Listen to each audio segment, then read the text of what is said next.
Welcome to the Transform Your Mind radio show and podcast. I'm your host, Coach Myrna Young, and today I want to continue on our series talking about mindset, specifically transforming your life by renewing of your mind, as the Bible teaches. And my guest in this series is Nicole Leffer. Nicole is an intuitive and spiritual coach. And today we are just going to talk on how to use your intuition to transform your life. And this is going to be part 2 in this series. So welcome, Nicole. I am going to enjoy talking to you today. We're going to put a little spin on our topic today, talking about a current event that's happening. So stay tuned. It should get pretty heated. Thank you so much. It's great to be back. I'm excited to continue this conversation and intrigued to see where it goes today. Yeah, exactly. Right. Yes, we're off script. Yes. All right. So let me give you a little bit more information on Nicole. Nicole Leffer is a spiritual coach and intuitive based in Atlanta, Georgia. She's able to pick up on information and guidance about past, present, and future situations, as well as relationship and situational dynamics and likely outcomes of these situations. Her gifts operate primarily via clairvoyant, which is intuitive seeing, clairaudient, intuitive hearing, clairsentient, intuitive feeling, and claircognizant, intuitive knowing impressions.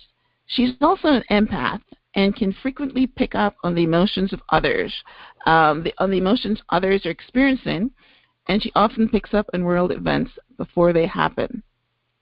Called to utilize her gifts to help others lead happier, more fulfilling, and purpose-driven lives, Nicole offers intuitive readings and spiritual coaching, both in the Atlanta area and around the world.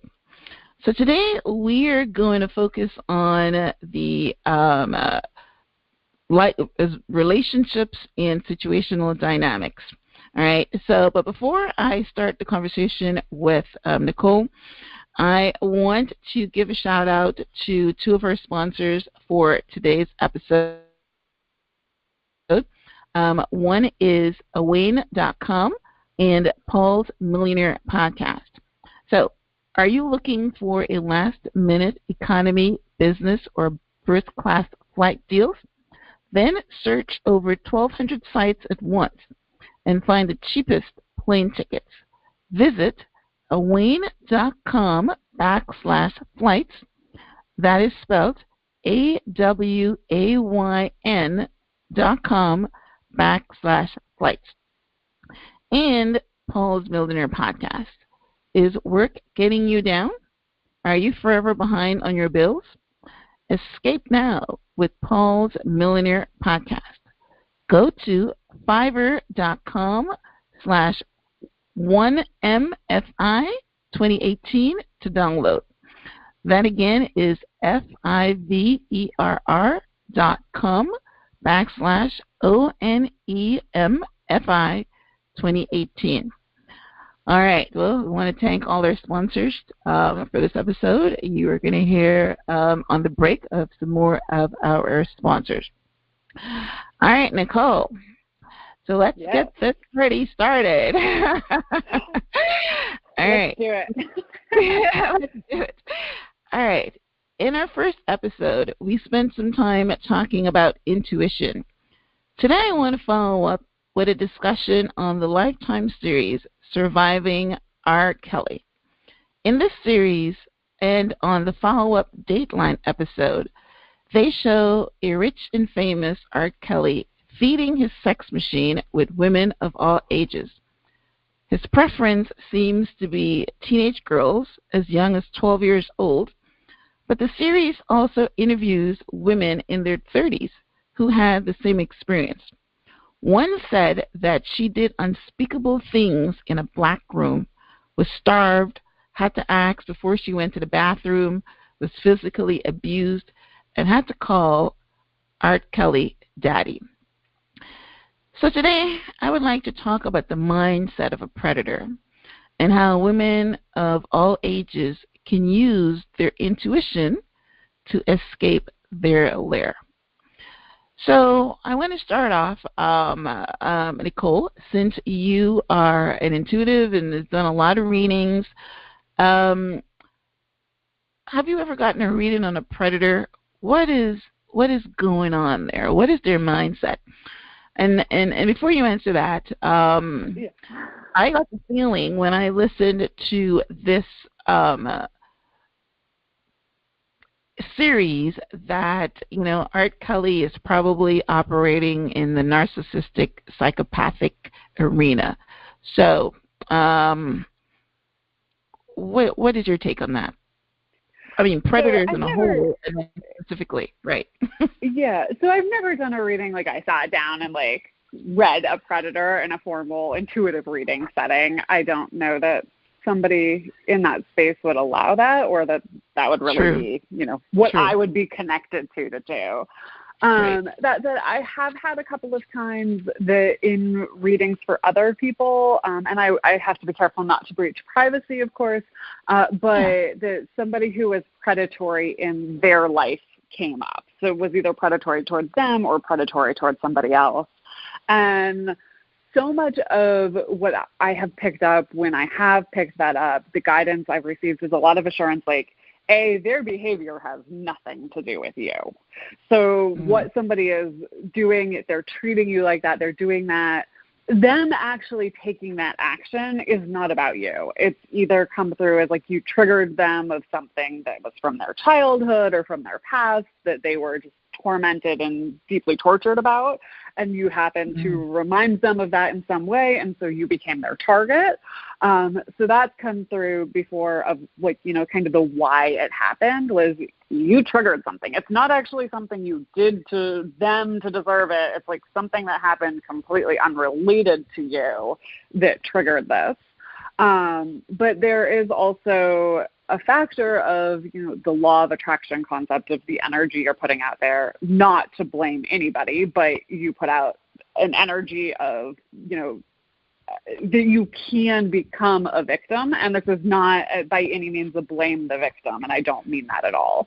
But if you have a lot of insecurities within yourself, a predator can pick up on your own insecurities and that they have the opportunity to come in and fill that void. So they're seeing opportunity that this person, they're almost being intuitive of who their victim can be that is going to kind of take the steps to go along with this. The other thing that has come up in it, and again, that's not like by any means a blame the person who this happens to thing. It's just that when you are vulnerable in how you view yourself, you're more vulnerable to somebody who is going to, like, you trigger them, and it's this combination of energies of a million different things all going on at the same time. Does that make sense? Perfect sense. Yeah. Actually, and then, go ahead. Keep going. Oh, I was going to say, the other factor that has come through with this is that when somebody is predatory, it's largely about trying to fill some need in themselves, and it's something that's not been fed in another way. And so they're just trying to do it through the wrong means. They have somewhere along the way, they have learned that this kind of dulls the pain, dulls the ache, gives me the sense of control, whatever it is that they're trying to get through. They're using this as their outlet for that, and it is not a healthy means by any way. It's like by any means, but it's similar to how people will use drugs, or they'll use alcohol, or they'll use sex, or they'll use a million different things. It's like somehow, somewhere along the way, this person has learned that this is a solution to their pain, their torment, their torture, and it gets messed up. The wires get crossed in their brains, and this is what happens. But that said, we do have an intuition in ourselves to be able to prevent this from happening. Not 100% of the time. I mean, we are human, but there are warning signs and cues that we can pick up on if we are paying attention as women or as just people, because there are men who are victims of predators too. There are things, and again, it should not be. Okay, all right. Don't go into warning responsibility, signs yet, because okay, don't go into right. warning signs yet, because that's one of the things that we want to focus on here. But I wanna circle back to some of the things that you said here. So which was pretty powerful. So then we're going into I just want to talk about the predator for a minute, and then we're going to go into what the women can do to use their intuition, because I think a lot of times, because we're all born with the gut, but they choose to suppress it for some reason. So we're gonna go into that. But what you said is so on point. In fact, some of the women in the series, in fact, I was actually blown away by the 30-something-year-old woman that did the interview, and as a coach, what I do is to try to get people to see their weaknesses, or not necessarily weakness, there's their blind spot, and to get clarity on why they do things, right? And when I see someone comes out honestly and says something so, truth, that, I would always remember that. But she said, predators, or maybe she was specifically about R. Kelly, I don't remember, but she said they look for the weak-minded people, and that's one of the reasons that he goes after the young girls, because they're weak-minded. But if he finds you being weak-minded in your 30s, like she was, he also goes after you too. So it was absolutely, and what she did was saying that she was weak-minded, and that's why she became a victim, even though she was a grown woman in her 30s, a professional woman, and she fell for the same thing. So when you say that the energy and the insecurities that you put out there is what attracts you to the predator, because they can read you, they can feel it, they absolutely know which person that can come into their lair. I mean, I equate it to, hey, when I was growing up, they had this, story, come into my lair, said the spider to the fly, right? And they pick the flies that comes into their lair. There's one pick the vulnerable person. If they have a choice, they're going to pick somebody who is vulnerable. Now, what is vulnerable is going to depend on the situation, right? Like, it could be a matter of you're walking on the street at 2 a.m., in that kind of a predator situation where somebody comes out and grabs somebody. It's like you're in the wrong place at the right time. By yourself. Right. That's a form of vulnerability. But honestly, you're a willing participant walking into the situation. That's an emotional vulnerability. I have some need I'm trying to fill, just like the predator has some need they're trying to fill, and they're looking to this woman to fill it. Likewise, if you're walking into the situation, it's, maybe you have a need you're trying to fill.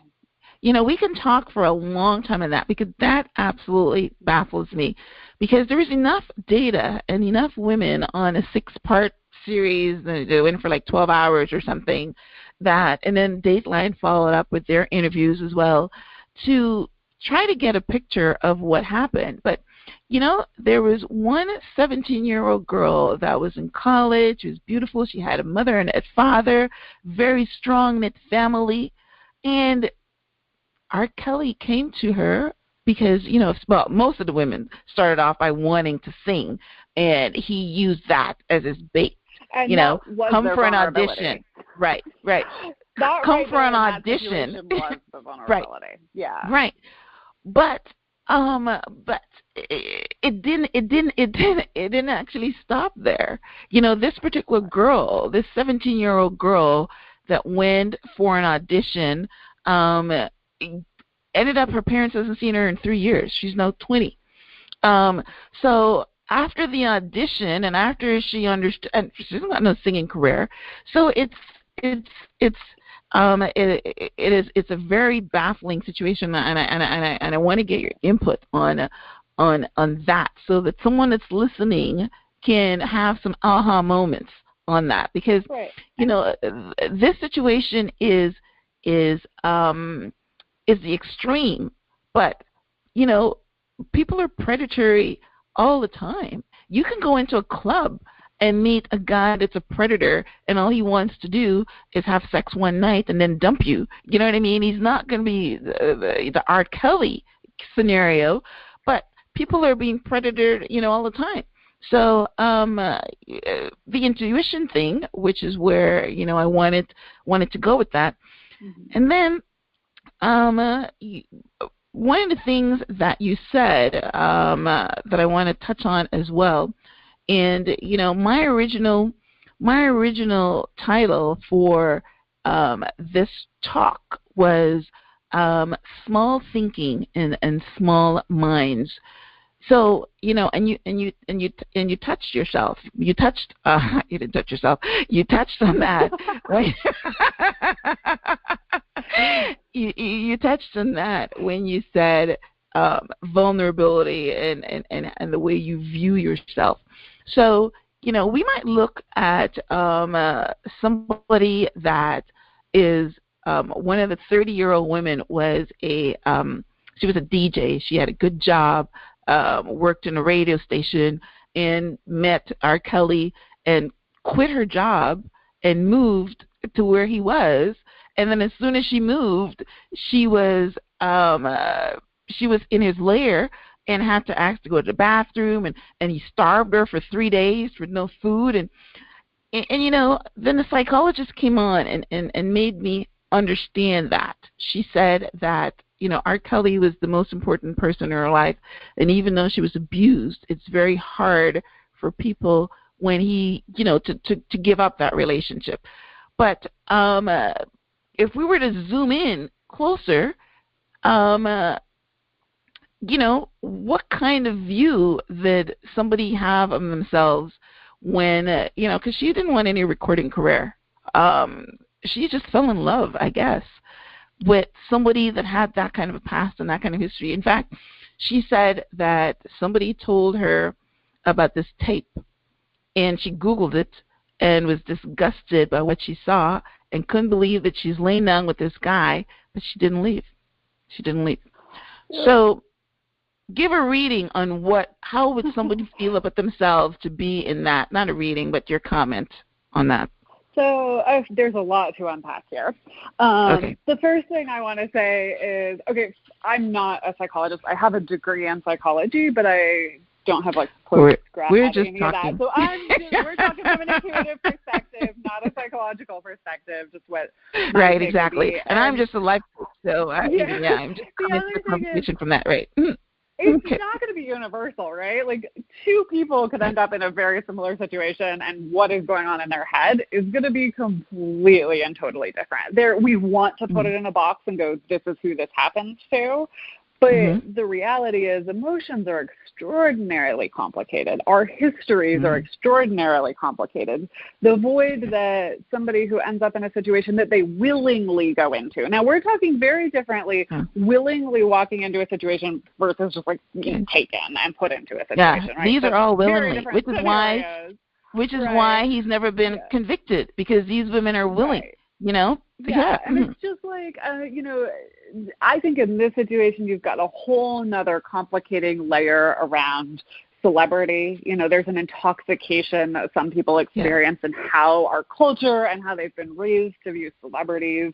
And it's like, I am, if you don't think you're as good as them, then doing what they say, they ask it of you. I think that's part of why we see such a dynamic that is happening with celebrities that's starting to come out. I mean, this is not the first celebrity or the only celebrity we've had these kind of stories with, although it may be a different story. So I think there's that dynamic, but there is all of the things, just like I said, for a predator, it's not about you, it's about what you trigger. For you, it's not about the predator, it's what they trigger in you. And so it's going to be really different. For some people, it could be something that happened in your childhood that you're somehow trying to work out energetically and spiritually and emotionally, that, or you craved some attention from a power figure that you didn't get, and this is how, you're trying to get it. Or, there's a million things that could have happened to you when you were very young or at any point along your life path. If you don't have strong sense of identity, you could have all of the career success in the world, or you could be beautiful, or you could be, you know, a bunch of different things, but at the same time, feeling truly fulfilled in who you are and not dependent upon anybody else is an extremely rare thing for people to have developed. And it takes a lot of really conscious, ongoing effort in your life to truly believe you are enough just as you are, and you don't need anybody else to give you validation. I mean, forget the predator thing. You got this in multiple relationships, and maybe in most relationships you don't need that person, but there will be that one or two that you feel like, I have to have this person, I need this person, and it makes you irrational. And everybody has this, right? Like, for some reason, some person triggers you in a way that you feel you need them. And the only way to, like, counter being willing to do whatever you need to do to keep that relationship, which could be a healthy thing, right? Like, doing whatever you need to do to keep your marriage could be a really healthy thing as long as they're not predatory. But if you don't have that self-knowledge that I am enough exactly as I am, and I don't need anybody else's validation, and I don't need anybody else's, you know, approval, I don't need anybody else to survive, which takes or thrive, unless you have cultivated that within yourself, that you really understand that you are enough as you are, and you don't have to do anything anybody else wants you to do, then anybody would be vulnerable to this. And if you're sitting there going, I have this, like, hint in my head of I am not enough, like, you and everybody else, sister. Like, it is not something that is, oh, this is so easy and there's something wrong with me if I haven't gotten there. This takes, you know, years of work on yourself to heal past wounds and heal past traumas and, you know, so many different layers to get to that I am enough. But that's what's, you know, what is the trigger? Why do you feel like you're not enough? It's going to be different for every single person who walks into this situation. The thing is that a predator senses it, smells it, sees it, jumps on it. And so some of these girls probably did it because what they thought they had to be enough was to be a singer. And so they went down this path, and he was the one path that they saw, and they went down and did whatever. And I think that's really common in show business, that somebody feels like, I have to get this career, and they see the path, and the path is a predator. You see it in careers with bosses. You see it in, you know, so many different scenarios where I have to do this to be enough. Girl, you're talking my language. Like I said, you know, you know, you're talking my language, because I was also going to touch on the Me Too movement. And the Me Too movement, again, we're not talking about, you know, the law says that, you know, kids under 16 can't give consent, but anything over that, a lot of the women, like you just said, make the choice. They hooked up with the predator because the predator can take them to the next level in their career. And the predator saw exactly what you said, that they wanted it at all costs. So, and they were able to trade. Like, it's, you know, sometimes there's a lot of polarity in our lives, right? So our drive in our career is a bright light, but a drive in our career could also be a dark spot that we have to heal because it could be a vulnerability. And this is, again, it's not about blaming anybody. It's more actually about an empathy that this could happen to anybody given No, we're the not right blaming. We're shedding a light on clarity, because until you understand and have clarity, then, you know, you're food for the fodder. You know, someone can come around and make you their prey. And I want to circle back before we go on our first break. And the predator is still at fault. Just to be clear, the predator is still the one who is in the wrong. Yeah, so I'm not trying we know that. That's why they call the predator. But you know something? I mean, so let me circle back on both of those things. You know, the first thing I want to touch on is I'm not enough. In fact, I just finished listening to, you know, not now, but a few weeks back, Michelle Obama's book, Becoming. And, you know, she had to really, you know, you look at her and see somebody like a Harvard degree and you know, this and whatever, but she had to battle with I'm not enough. And I've used that as a high-level reference. But a lot of people, women, men, you know, have this problem about there not being enough, right? Mm-hmm. And it is one of the biggest things in coaching where most of the people that come into the conversation always feels that they're not enough, regardless of whether it's, beauty, whether it's intelligence, whether it's, whatever it is, they have that. But, I mean, I think there's obviously different levels of it, because if you're feeling that you're not enough, and let's take a specific example, you were 16 years old or 19 years old or whatever the year, and you meet this highly successful singer or whatever, and you feel that you're not enough, and he makes you feel that you're enough because he wants you, right? So to me, that's great. At least for the but moment, then he says to you, feel exactly. but then he says to you, he had a harem.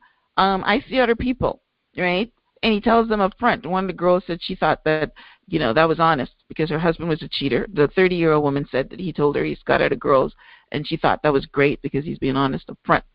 But so and that goes back you to can't we be learn from our past, and we are that's filling a need from our past. Exactly. So she thought that was a good thing because at least he's not lying.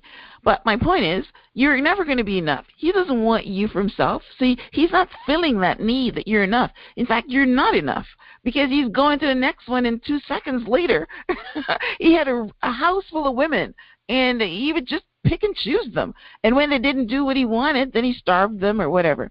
I just touch back on the not enough thing, right? Mm-hmm. They are enough. Like every one of us is enough. Yes. We are children of God or the universe, whatever your own belief is. But by virtue of being here, you are enough. Yes, you are. Maybe you're not enough for him in this moment, in this situation, but you as a function of being, you're enough exactly as you are. You don't have to do anything else. Now, and you have to believe that, which is why self-confidence is one of the most important qualities that a woman can have. Let's forget the men for now, but the most important quality a woman can have, self-confidence, and able to say, hey, if you don't like me, then someone else will. Even if someone else doesn't, I like me. Right. I literally actually have little sticky notes all over my house that just say, I am enough. I watched an amazing talk by a psychiatrist or psychologist named Marissa Peer, and she talked about this as a strategy of even if you're really happy, even if you are self-confident, just seeing that reminder. And it's like a fantastic thing to walk to my fridge and just see the note that says, I am enough. Or, it just to reinforce that I am enough exactly as I am. So if you struggle with this, it's a really easy Well, Maya Angelou talked about that too a lot. And a lot of, like I said, a lot of people, they're going to tell you that, in the coaching conversation, most people, their problem, if you go all the way down, circle down to what's going on in their life, it would all be rooted to they don't feel that they're enough. So it's a powerful thing. But to me, not being enough doesn't mean that you let somebody disrespect you and be part of a cult. I mean, I don't understand how that's filling your enough bucket. So, all right. So let's take our first station break, and then we're going to come back and we're going to talk about intuition. I want to focus on that. How you can use your intuition to run before you get caught in the web and then you can't get out. So stay tuned. We'll be right back. Do you ever think that you have too much stuff? Maybe 2 or 3 of the same item, but don't have the one thing you need or want? Or maybe you spend hours getting ready to host a garage sale, only to have most of the things taken to charity anyway. Perhaps you have a service you'd like to offer in exchange for another service that you need. Or maybe just looking for one specific hard-to-find item, like sports memorabilia or auto parts. Well, BarterUpOnline.com can help you solve all of these problems. Whether you have unwanted items, looking for specific items, or simply willing to trade services, BarterUpOnline.com is for you. The process is easy. Come to our website, sign up for a monthly account, which will cost you $2 a month, billed once a month. Or sign up for an annual account, which will cost you $1 a month, billed once a year. Next, post as many items as you like on your barter page. Then, sit back and watch our back office help you find the people that are willing to trade. Yes, in no time, potential traders will be shopping on your barter page with no money. Want to tell your friends about your barter page, or maybe you're planning another garage sale? No problem. Simply send out your barter page email flyers or print your barter page business cards right from the website. Finally, a website that helps you trade something you don't want for something that you need, want, or can use. Go on and visit our website today. No money, no problem. Only trades. Are you one of the millions of uninsured Americans who currently suffer from type 1 diabetes and is struggling month to month to afford your insulin because of the ongoing prices? Then ReferralRx.com is your solution. Through our free specialty insulin referral program, we can help our customers as well as pet owners save 40 to 50% off of their insulin retail. Guaranteed. So stop the struggle and visit www.referralrx.com or call us direct at 888-381-6675 to find out how we can save you thousands of dollars off of your insulin without draining your pockets like the big chain pharmacies do. Are you looking for a tutor for next year's math class? Your wait is over. Frederick Douglass Tutoring Online Services is here to serve you. Your tutor is a college graduate with years of experience tutoring hundreds of students in math. For more information, please call 469-300-1386. That is 469-300-1386. Or visit douglastutoring.com with 2 S's. Welcome back to the Transform Your Mind to Transform Your Life radio show and podcast. I'm your host, Coach Myrna Young, and today we are having a very interesting conversation with Nicole Leffer. Nicole is an intuitive and spiritual coach, and today we are talking on the topic, how to use your intuition to transform your life, part 2. In the first segment, we kind of dissected predatory behavior and talked about R. Kelly being the predator and how he goes about choosing his victims and what is some of the the characteristics of the victim. So now we want to branch off and ask the question, why do you think women who find themselves in these predatory situations are not able to tap into their intuition? Forgetting the fact that I'm a coach and forgetting the fact that I am, probably a little highly more, maybe even as, a little clairvoyant because I'm in that space. But, even as a child or as a young woman, I shouldn't say child, as a young woman, I was able to pick out the guys that really liked me and maybe the guys that just wanted to sleep with me, or you know what I mean? So why is it that the women weren't able to pick up that R. Kelly was a fake? Is he that good, or what's blocking them? So I think there's a few different things that could block the intuition in this case. One, the most obvious and the most simple is if you're not in touch with your intuition, you're not going to notice your intuition, right? Like if you don't know how your intuition operates to begin with, then you're not going to be able to interpret this situation where even if intuitive information is trying to come through to you, you're missing it completely. You don't even see it. So that's the first kind of most obvious way that your intuition would be blocked in a situation like this.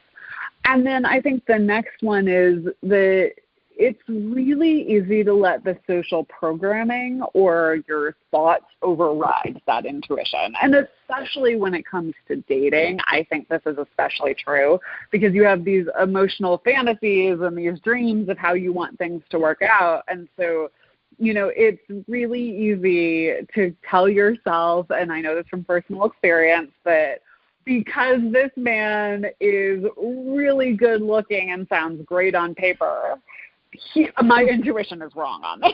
Like, I got to give it a chance because what, the words, what if I'm wrong? What if he's amazing? What if this guy really falls for me? Like, what if I am just running away because I'm scared? And you start doing all of this self-talk where I am just saying I'm not interested because I'm afraid of somebody really amazing falling for me, or whatever narrative other people have told you gets into your head. So one of the things I've struggled with, especially as an intuitive, I can basically tell if something is going to go somewhere with somebody off the bat or not, or at least if it's like, this is a bad idea, I can tell. But I've heard for so much of my adult life, you're too picky and you need to give people a chance. You're too picky and you need to give people a chance. Well, that's true. It's really, really hard. That's standard dating advice I get. You're too picky, give them a chance. So let's forget R. Kelly and take that out of the situation, because the chances of the vast majority of your listeners ever ending up in that situation are pretty extreme. Right. But in a normal, he slept with you and he left you the next day situation or something like that, that's way more likely a situation where it's just a bad relationship that's going to play out poorly. That's way more likely. Well, hang on. That guy is a predator too, which is basically what I said earlier. That you meet a guy at a club and you're thinking, okay, let's look at your scenario. You're thinking that I'm too picky, let's give it a chance. And you find that he's used you. And that actually puts a dagger in your heart. We're talking about you're not enough. That is the worst thing that can happen to your confidence, right? That somebody used you up and then just left, right? So, Right. So I think that's a lot of it is we have these other stories. I think a very common narrative in dating is give them a chance. And so you override it. There's a you're too picky, so you override it. Or this is the best I'll get, and you override it. So there's these things that everybody's going to have their own stories they've been told that are kind of dictating their dating habits, and they may be different for every person. But it's really easy to override your intuition when your inner dialogue says something totally different. And so, I had an experience that was really interesting. I had a date. I met, I'm on the online dating apps because I'm single, and I met a guy on Bumble, and he asked me to go to dinner at Plant City Market.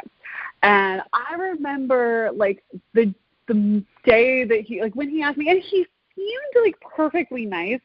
Everything on paper was great about this guy. And I remember just thinking okay, Pont City Market, let me calculate how is the lighting in the parking lot? And it was just a very out there thing for my own mind to go am I safe in the parking lot at Pont City Market? And I was calculating this, and it was there, and I was no, there's plenty of light, and so I was gonna go. And I mentioned it to another girl in a girl that works with me at my other company that has nothing to do with the intuitive stuff, who also is extremely intuitive, and she picks up stuff about me all the time. I didn't say anything about the parking lot. I just said to her, I have a date tonight, and she got this deer in headlights look, and she's just don't go. And I was why? And she's I don't know, but I feel something awful will happen in the parking lot. And I was gosh. Oh my goodness. Wow. So that was an example of and of course I did. Yeah, but most people are not going to get that. He may have been a perfectly great guy, may have been a perfectly great guy, but I missed my own warning sign. I am a professional intuitive, and this is where I'm going with it. I'm a professional intuitive, and it should have set off alarm bells that I was wondering about the lighting in the parking lot. That should have been enough of an alarm bell. Now, the universe banged me over the head with a second person giving me the exact same thing I was worried about. But I just, Did you go on the date? No. I sent him a very nice text message and said something came up at work, which was true. Okay. Something came up at work. Wow. It scared me off of it. All right. Well, most people are not going to get that. But what I want to touch on before we go on our second break, random wondering. So my thing is they're probably not going to get the second person. Well, what I want to touch on before we go on our second break. Right. Yeah. But okay, so narcissists and psychopaths and predators and all the people that are fake, let's put them all in one big bucket. They always are extremely nice. They are charming, they are beautiful, and their whole purpose is to get women to think that they're the best thing since sliced bread. And one of the things that, maybe that's wrong for me, because it's again past influence in the future, never happened to me personally, but I remember when Halle Berry, of all people, said something that she said her mother told her. And it's been almost my mantra to look deeper, right? Is when something seems too good to be true, it usually is. So I have focused and I've spent a lot of time researching narcissists and psychopaths, and 99.9 or even 100% of them are beautiful and charming, and they suck you in. And what's going on with these girls is exactly like that. Art Kelly sucked them in, give them attention, was very nice to them, and then bang, once he's gotten them into the lair. In fact, one of the girls that was interviewing said one of the girls that her mom hasn't seen her in a long time, and they were saying that she was kidnapped, and she went on TMZ and said that she's okay, she doesn't want anything to do with her parents and things like that. The girl said that she saw her, and as soon as Art Kelly walked in, she jumped up and kissed him like a puppy. She used that term. So I know, right? Exactly what's a puppy do, right? It jumps around, and you know what I mean. So I mean, I don't know how he keeps them, but I know he gets them with being nice. So how would you respond to the statement, if something seems too good to be true, it usually is? I actually object to that statement. I don't think it's true. Okay. I think it's actually, I think it's one of those things that gets repeated a lot in our society, and how most people miss a lot of really great opportunities. So to me, if something seems too good to be true, it could be because the universe is aligning it to be really perfect for you. So I think that a lot of times we skip opportunities because they seem too easy when they are being handed to us in an easy way and intentionally by something greater. Not everything in our life is supposed to be an obstacle. Sometimes we are actually given exactly what we want. And so to me, that phrase actually can really block bringing incredible things into your life. That said, I like it. That's very good. Yes, that's very good. And anyway, all right. But that's how the psychopaths operate, though. So how do we pick them out? Right. So here's where I would say you've got to be aware of it. If it seems too good to be true and you're completely out of alignment with stuff flowing easily, then it could be a huge problem.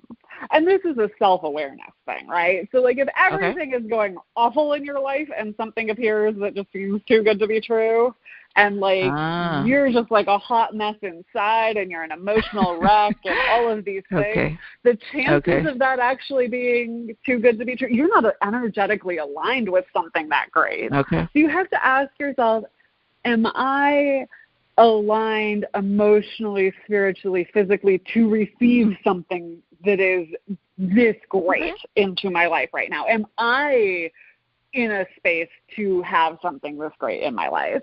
And if you are, then, and you're not getting negative resistance to it, and you're not getting the alarm bells going off that are saying this is not for real, then I say go for it. Because you don't want to tell people, don't go for any nice, good-looking guy, or, that seems like a good person, that's, whatever, the nice, good-looking guys deserve love, too. So yeah, right, yes. I like that. I like that. Hot mess, if you're a hot mess internally, personally, and suddenly a guy appears to be the most perfect Prince Charming on earth, that should set an alarm bell off, actually, because the people you draw into your life are going to be a match to your internal state. It's almost like a law of physics, energetically and spiritually. You're going to attract a match to you. So if you are a hot mess, and somebody appears that seems too good to be true, they may very likely be too good to be true. Now, if somebody appears to help get you out of your hot messness, like, you know, how there's a fine line, because you will receive help to get you where you need to go. But I would set off more alarm bells if you're not in an emotional place to be with somebody incredible internally, then you're probably... Well, our listeners probably don't understand where you're going with that. So let's unpack it. I like your word that you use, unpack it. You know, what Nicole's talking about is the law of attraction. And if you're feeling bad, that means you're attracting something bad, because that's basically your space, that's your energy, that's your vibration, and that's basically what you're attracting. So every thought that you think, there's a match out there for you, and that match is what you attract. So if you're in a good place and you've been visualizing and you've been thinking about it, then, you know, you attract that. You know, for instance, one of my clients that I was coaching had some really bad past. And, you know, she was one of these people that didn't want to be alone, and was a pleaser and all these different things. And when we came into the coaching conversation, I said to her, visualize your perfect guy, visualize your perfect house, what you guys are going to be doing. So then she got into that space. And within 2 months, she attracted one of her old boyfriends, and within 10 months, she had moved all across the country to California, and got married, because she aligned herself to that. So I understand. But me, I was always waiting for the, you know, because you just said something to me that I actually had to. I mean, I have to go and unpack that, because all the time, even though I was coaching her on things, I felt, okay, when are you going to call me and tell me that this guy is a psychopath, or he's a fake, or he's whatever? I kept waiting for it to happen, because it seemed too good to be true, and I still have that in my brain. You believe that. Internally, I believe that. And if you I absolutely believe that. It was too quick, it was too hot, and it was too whatever. But hey, you know, 2 years later, I haven't heard anything. So I think that, you know, it must be going well. She hasn't called me. But, you know, but yeah, I actually do believe that, you know, you're Prince Charming. I don't know. But so, yes, I absolutely believe that. So my point is that I like what you said, is that, yes, you got to align yourself to it. You've got to believe it. And then when it comes, then you believe it. So good segment. Really, really very quickly, on a simple level, for any listeners who are a little confused about the like attracts like, if you look at it this way, of a way that all of us can recognize, when you're in a really bad mood, like just you woke up off the wrong side of the bed and you're in a bad mood, and you notice that everyone you talk to is in a bad mood, or you have like, it's like everybody is a jerk today. Everybody is snapping at me. Everybody is mean. Everybody is whatever. You know, you go through your day and it's like that's all you're surrounded with, and you're like, what is wrong with everyone today? Well, the reverse happens too. When you're in a really great mood, you wake up and you're happy and there's pep in your step, and everyone you encounter that day, for the most part, is positive and happy and smiling. It's like everybody's in a great mood today. So that's kind of on an everyday experience level, where if you're aware of it, your mood will reflect what the other people. I'm very aware of it. As soon as I get unhappy or sad, I watch my vibration. I watch my mood, because I know that like attract like. And if I get myself in a bad place emotionally, then I'm attracting bad things. So I work on in fact, I work on it so bad that I try to limit bad news.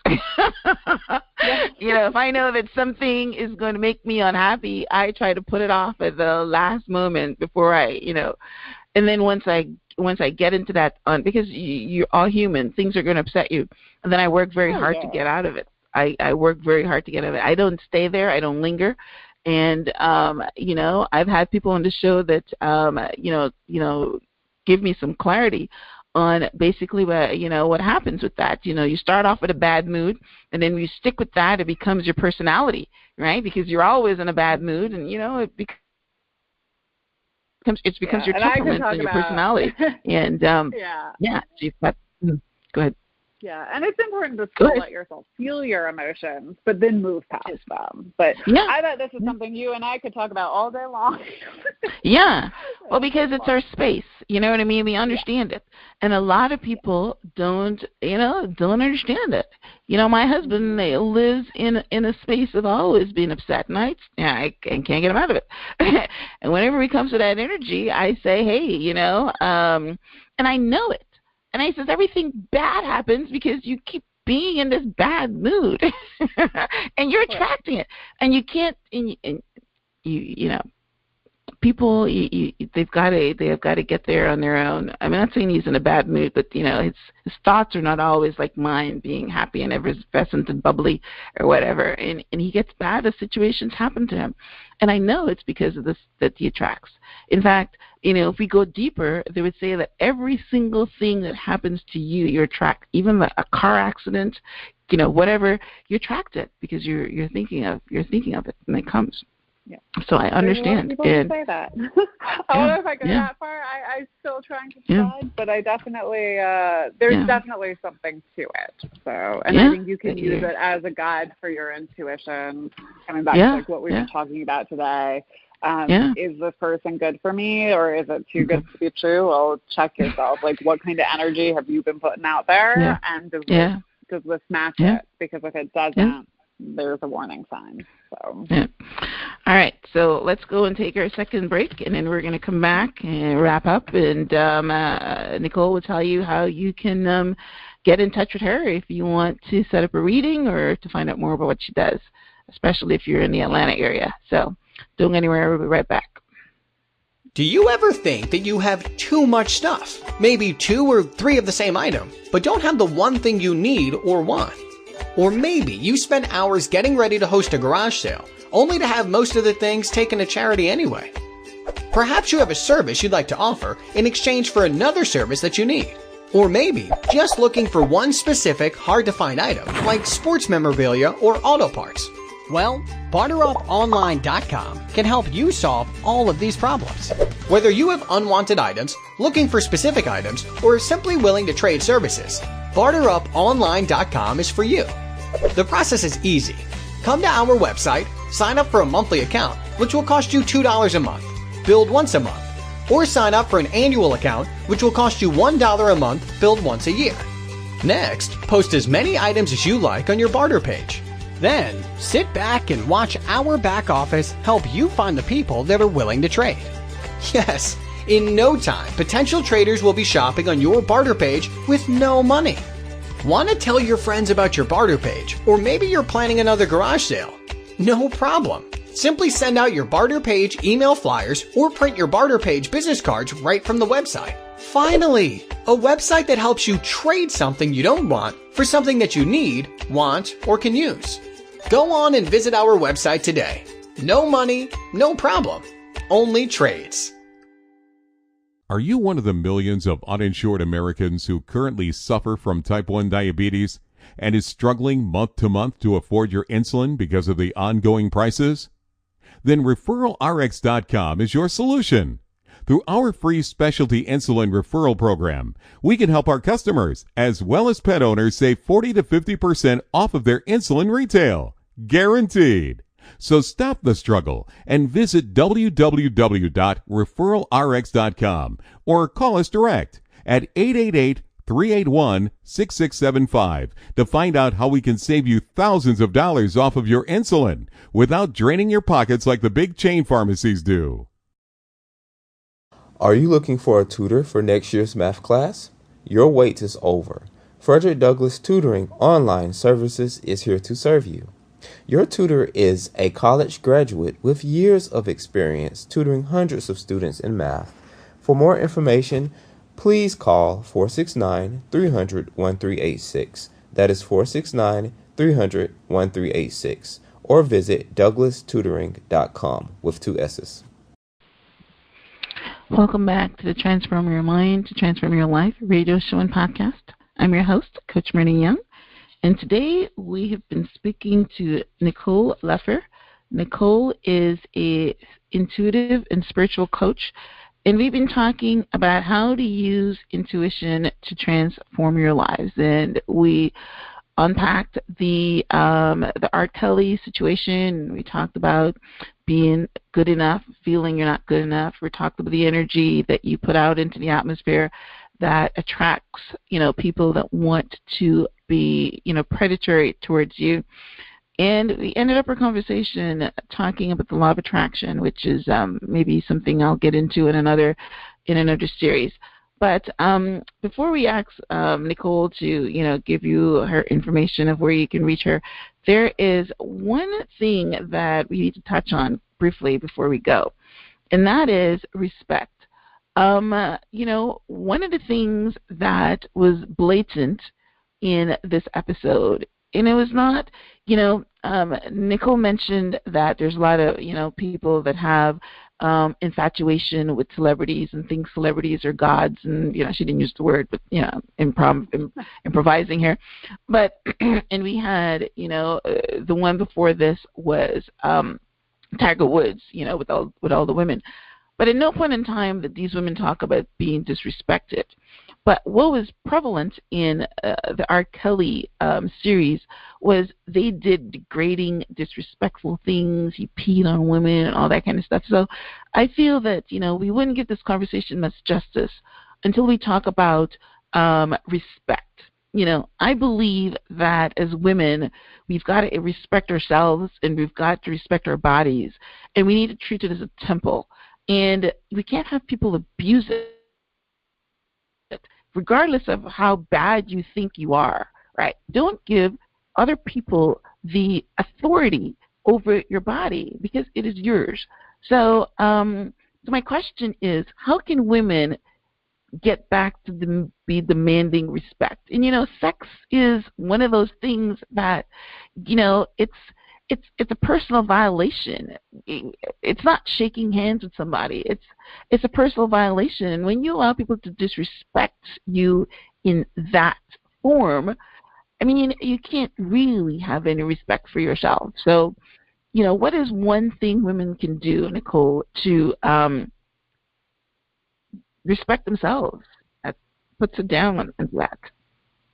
Yeah, I think it really does come down to an internal thing, right? Like what you're willing to let somebody else do is a reflection of your respect for yourself. When it's an option, it's your choice. Okay. So I think a lot of it is having your own clear-cut boundaries, like knowing what is and is not acceptable. And when it comes to, how your body is treated by somebody else, doing the internal work to say, what do I like? What do I want? What is acceptable to me? And knowing that if something falls outside of your own boundaries, you have not only the right, but the obligation to yourself out of self-respect to say, I don't want this. I'm not going to do this. And those boundaries could change with relationship, right? Like, so there may be where your boundary is that if I meet a guy in a club, I will not do anything, or I will only hold hands, or I will only dance, or whatever your personal boundary is. Or for somebody else, a perfectly valid boundary may be totally different than that. What works for you internally. Just because you have a different boundary than somebody else doesn't mean your boundary is wrong, but it's about knowing your boundary. Where a boundary with somebody who you're on a first date with is going to be different than a boundary with somebody you're married with, married to, right? Exactly. So your boundaries are not always going to be static, but having but in any situation, self-awareness of what they are. But in any situation, you shouldn't let someone disrespect your body. Yeah. Oh, absolutely. It's just what is disrespecting your body is going to differ from person to person. So, everyone's going to have a different perspective. My advice would be, if you want to respect yourself, know what is and is not acceptable to you and then stick to it. Do not bend because somebody else wants something. You have zero obligation to anybody else to do anything with your body that does not make you happy, that does not make your own soul sing, that does not feel like honoring yourself. So if you know what those things are, then you are much more able to You know, and I think some of the issue is people don't know what their limits are. People don't know, or limits aren't the right words, but what they like versus what is disrespectful. What they don't like, so right? Yeah. Yeah, And that's what the predator goes on. Because you're right, they don't know, so he tells them, hey, I think you should do this. Right, not exactly. Going to know. You know, a 13, 14, right. 15-year-old's not going to have a clue what is and is not. Their boundaries should be nothing, but or not to do nothing. But when you're a grown adult and you're talking in day-to-day relationships and self-respect, it's know what is and is not okay and be willing to say no. And if somebody tries to push you, you say no. And if they, that's not what is right for me. And if you need to get up and walk away, then get up and walk away. Walk away, That's a factor of self-respect. If somebody won't respect your boundaries, walking away is self-respect, not just succumbing to what they want from you. Yeah. All right, good point. So, all right. So how can our listeners get in touch with you for any of your services? The easiest way is to email me. If you email me at info@NicoleLeffer.com, that's NicoleLeffer.com, and those are F's like Frank, not F's. And it's also my website. It's just NicoleLeffer.com. So again, one more time, it's NicoleLeffer.com. And then that's also my Instagram handle, and I would love to have some of your listeners come join me over there. I try to post as much as I can, just like life, mindset, positive, uplifting stuff, intuitive guidance, and all kinds of stuff. So, Instagram. I saw that right. Yes. Yeah, and it's just it's just at Nicole Leffer. So pretty simple. So those are the three best ways to reach me. That's awesome. I almost forgot when you were talking about reaching out. I wanted to give you kudos for meeting President Obama. I will be posting a picture of Nicole with President Obama on my website. So head over there to see that. I was very impressed. Thank you. Yeah, I did a lot of supportive work for his campaign and also for Hillary's campaign. So I've had some incredible opportunities to meet President Obama and Joe Biden and Hillary Clinton. And really I was very impressed. I had to call Nicole and I said, "Is this real or is this fake?" I found this photo of you, and I was like, "Which one?" He's amazing, and I will tell y'all, he is like as amazing as you think he is. I love him and love Michelle Obama too. I love them both. I'm hoping I can get Michelle on the show one day. So that's what I'm dreaming of. That's the energy I'm putting out there. And you mentioned her book. Oh my gosh, I just was like enthralled by it. I just loved it so much. So, I think it's one of the best books I've ever read. I think it should be in schools. And we're talking about being good enough, or being not feeling that you're enough. They need to put that in schools as a literature book, so that the young girls, can see that regardless of where you start from, you are good enough. So that's amazing. Yes. Yeah. All right. So we're fresh out of time. So I just want to let you guys know that I think this is going to be concluding our series. And so head over to blog.myhelps.us to get a transcript of our conversation. We talked about some serious stuff, so if you want to listen to it again, you can download it on all the podcast players. I added like 4 new podcast players to my repertoire this week.